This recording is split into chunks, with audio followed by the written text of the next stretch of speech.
in the NFL draft.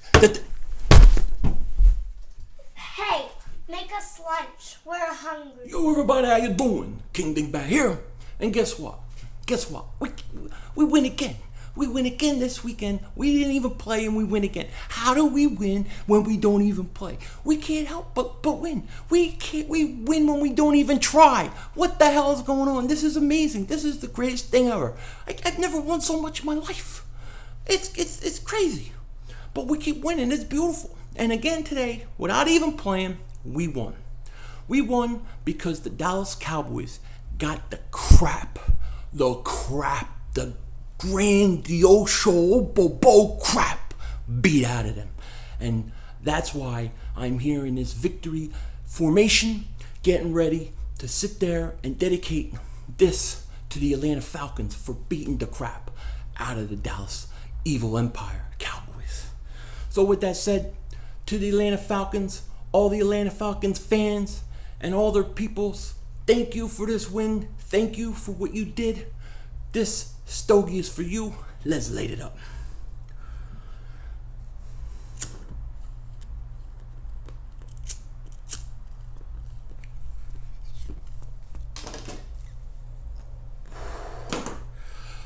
I love the taste of sweet victory. Yeah. God, it's beautiful to win all week. That's beautiful. Now, the only thing that has got to happen is the Eagles got to take care of business next week. Just take care of business and it's over. Now, I'm going to ride the Cowboy fans hard this week. I'm going to go at them. So I'm going to interject a moment of true speak. And I'm going to tell you my true feelings about the Cowboys-Eagles game coming up. Without all the back and forth between fans and that, I'm going to tell you what I really think. And I think this. I think the Eagles are a better team than the Cowboys. I don't think that is saying too much and being cocky or arrogant. It's just facts. I also think it's a shame that Zeke Elliott is suspended. I wish he was playing, but he's not. Now,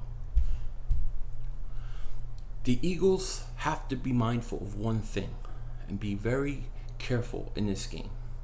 Because in this game, Dallas is pretty much a must-win game for them. They need to win this game or the division's over.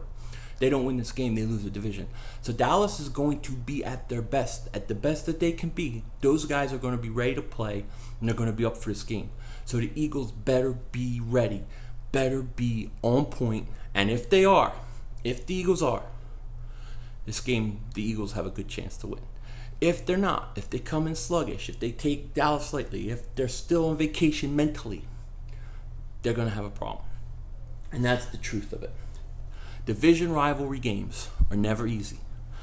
Doesn't even matter a lot of times how good the teams are in records or anything like that. Division rivals always come down to the fourth quarter, late in the game or something like that.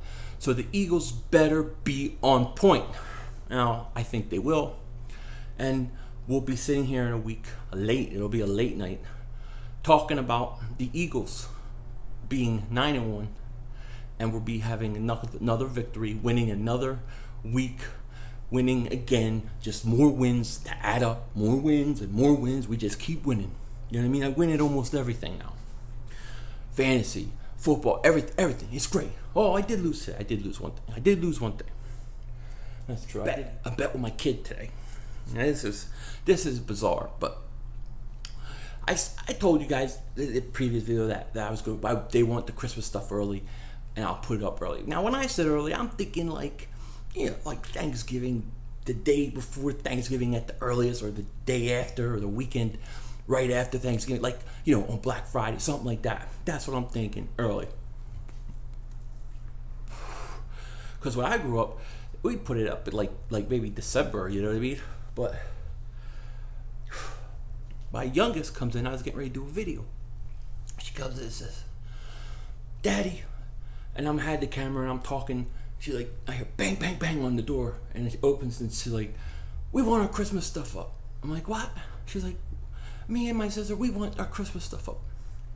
I said, what are you talking about? She said, we went to the store and all the Christmas stuff's up. They got all the Christmas, and they do. They got everything up. We're watching TV. They got Christmas commercials on already. So I get it. Why wouldn't you want kids to be thinking about Christmas? That's all you're showing them. Oh, anyways, I'm looking out for the lady. I know she's coming. You know, I saw her yesterday. Her dog was pooping and peeing in everybody's yard. She had her flashlight. She was on the side of somebody's house. Think that. Anyways, so I have the video of this too, because I was like, what do you mean you want me to put up the stuff like today, like right now? Today, it's right before the games came on. Yeah. I said, I don't want to do it. We'll do it the day after Thanksgiving. No, it's too long. 2 weeks too long. And so I'm like, all right, well, tell the camera why you want your Christmas stuff up now. So she tells her. I said, all right, here's what I'm going to do. Because I always like to do this stuff. And this is what I do. I always got to give an opportunity, you know what I mean, for greatness, for something to happen, for something to go her way. I just do. That's the way I am. So I'm like, all right, I'll tell you what I'll do. I'll sit there and I will write a number 1 through 100. If you can guess what number that is in 3 tries, I'll put the Christmas stuff up today. Sure, okay. And I'm thinking, this is a great deal. She's gonna be upset. I'm like, you can't, because when you don't get it, you can't pay. That's it. Okay. She guesses the first one. Wrong. She gets it wrong. I'm like kind of laughing, like, Guesses the second one. Nails it. She nailed the number I put. I wrote the number. I even put it on the camera so it was recorded and nobody gets cheated. Boom. She guessed the number right. 85. Hey, you gotta be kidding me. 85. Jumps down, runs into the other room, telling her sister, what the hell? How did she get that? I still think she must have saw it, but she says she didn't. Anyways, I lost the bet. So I have to put the Christmas tree up today. If you believe it, today. Well, it happened. So I guess I didn't win at everything. Now I'm ranting too much. I'm sorry, but I got the video of it too. If I edited it, I probably can make it a video and upload it, but it's there anyways. But so that's the only thing I lost at. You know, I was hoping that the Saints would lose. I was hoping that the Vikings would lose. I hope the Rams would lose. I was hoping that these teams would lose to help the Eagles. Now, it didn't happen. So I want to take this moment and I want to kind of refigure the NFC conference and how I see it, who's a threat, who's not a threat, and what I think. Now, I think Seattle got hurt with the Richard Sherman injury. I think that hurts them. And I think the Rams are about what I think they are. I think they're a threat. I don't know how much. I don't think they could come to Philly and beat the Eagles. But in LA, I think they could give us a hard time. And I think they're good. I think Goff is very good. Then you have the Vikings, which with Keenum, I'm sorry, I don't buy into the Vikings. I know they have a good defense. I know they beat Washington. But we got the bad Kirk Cousins today, let's face it. But Vikings, I'm not scared of.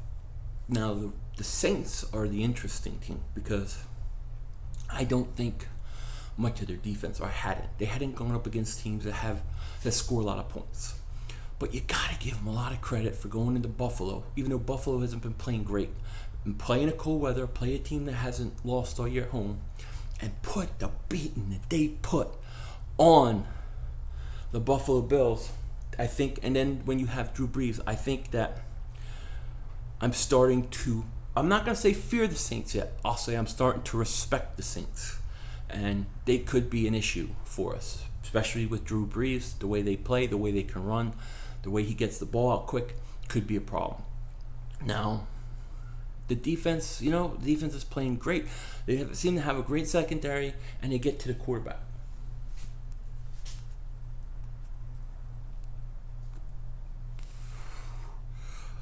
So I think the Saints are a threat. I think the Saints up we have to worry about.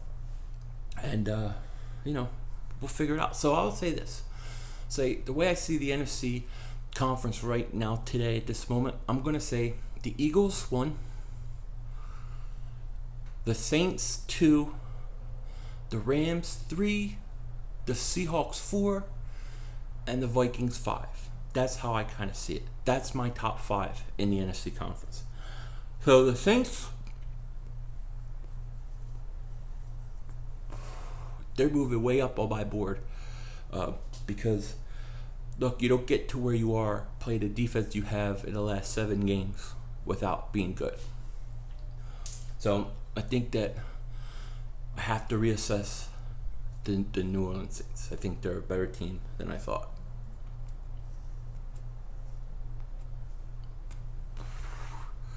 I'm just so used to that defense being garbage that, it's hard to believe. But, hey, they're doing a great job, and they're going to be tough. So they're going to have to deal with them. Now, all this to say, it don't matter who they are. I don't care any of these teams. If those teams have to come into Philly, any of them, I don't think they can beat the Eagles in Philadelphia. I'm not scared of any of those teams in Philly. I'm scared of those teams in their home. So Seattle at home in Seattle would be tough. New Orleans in New Orleans would be tough. The Rams, I don't know what to expect from their home stadium.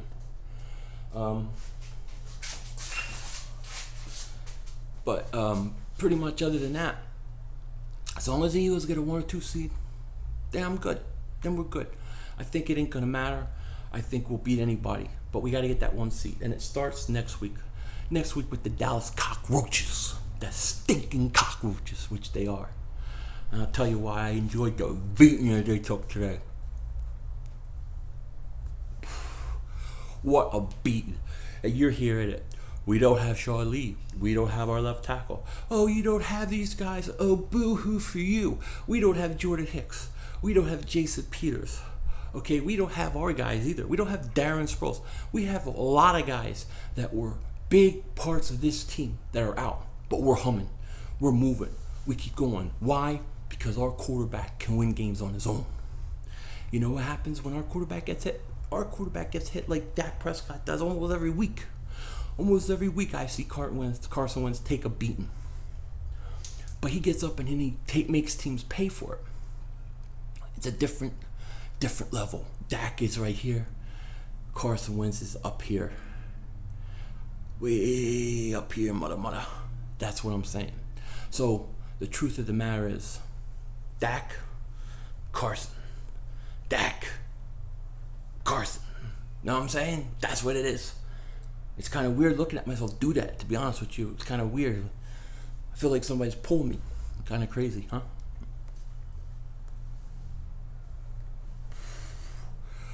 Right now, the Eagles have everything going their way. It couldn't get much better. You go into Dallas next week. Now, let's talk honestly about Dallas. I'm not going to talk much honest and respectfulness of the Dallas Cowboys this week. I'm going to talk that we're going to crush them, that we're going to beat their face in, that we're going to destroy them pretty much all week. Why? Because I want to. Because I want to torture Dallas Cowboy fans. I like it. I like getting them all mad at me. You know what I mean? It's all in good fun. But here's what I think. In reality of the situation, the Eagles better not be sleeping because Dallas is in a must-win mode. They have to win. If they don't win this game, if the Cowboys don't win this game, it's over. They can't win the division. So Dallas will be at their best. You better believe it. I believe it. I know it. And I'm not going to take them lightly. In all seriousness, you can't take them lightly. And don't. And if we do, we're in trouble. So, really, that's how I see it right now. I mean, big win. Big win for the Eagles, say. Big win. Big loss for the Cowboys. Now they're making every excuse in the book. It's everybody's fault. Let them make excuses. They can make all excuses. I don't care. Your excuses hold no validity for me because we've lost more players than you. So let's do this on Sunday. Let's get this going. We'll see who's better. And I know who's better. The Philadelphia Eagles, that's right. So with that said, let me let you go. Let you have a good night. You can take care. I'm going to finish my stogie. And hey, I'll talk to you later. Take care.